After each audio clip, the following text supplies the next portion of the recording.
Great Britain's lifestyle had completely changed ever since the start of the revolution. In the past, people worked at home, used basic hand tools, and basic machinery. Agriculture dominated Britain's economy for centuries, but with the rise of industrialization, a great shift occurred.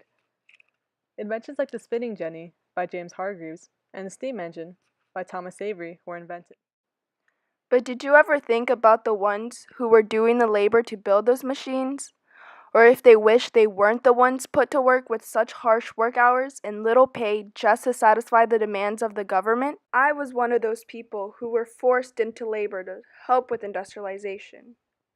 When labor is mentioned, you would think that people doing the work were over 18 years old, right? Well, I was only 9 years old, and I was put to work in the coal mines.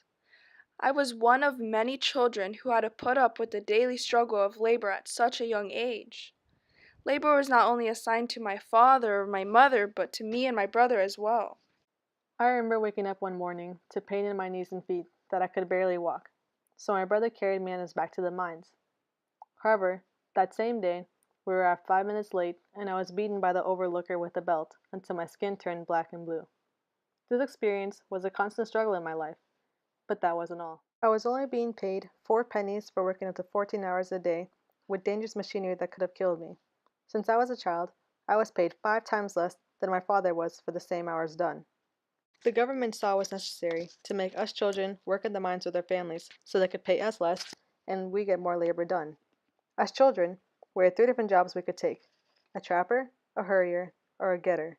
I was a hurrier. My job was to pull tubs that were full of coal along the roadways. My back would ache from the constant motion of pulling. I pulled carts filled with coal over long distances and through very narrow tunnels.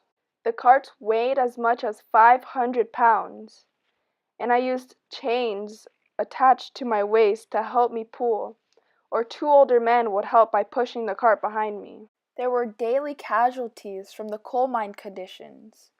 People had died from the toxic gas constantly breathed in, fires from the lamps they carried, and avalanches that would occur, killing all underground. Every day was the same cycle. I felt as if nothing was ever going to change in my life.